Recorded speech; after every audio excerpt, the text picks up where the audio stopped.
بسم اللہ الرحمن الرحیم۔ دنیا کی بے ثباتی اور زاد آخرت کی اہمیت کا ذکر آپ کے خطبے کا ایک حصہ، جو اس خطبے کی ایک فصل کی حیثیت رکھتا ہے، جس کا آغاز الحمدللہ غیر مقنوط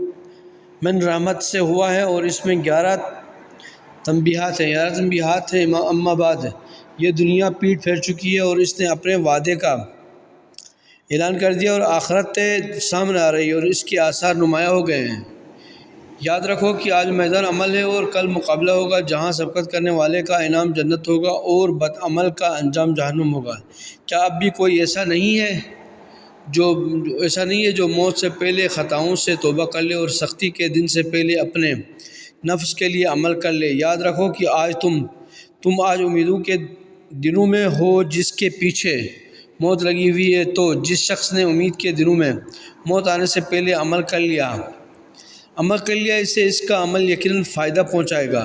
اور موت کوئی نقصان نہیں پہنچائے گی۔ لیکن جس نے موت سے پہلے امید کے دنوں میں عمل نہیں کیا، اس نے عمل کی منزل میں گھاٹا اٹھایا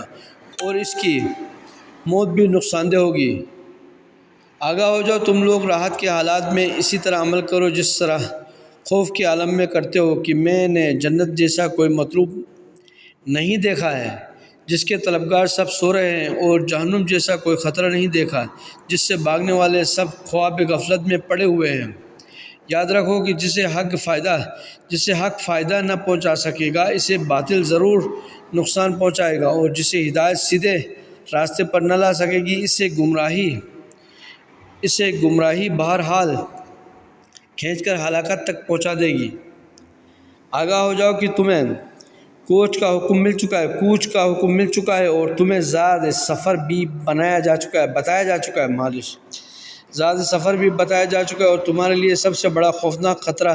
دو چیزوں کا ہے: خواہشات کا اتباع اور امیدوں کا طولانی ہونا۔ لہذا جب تک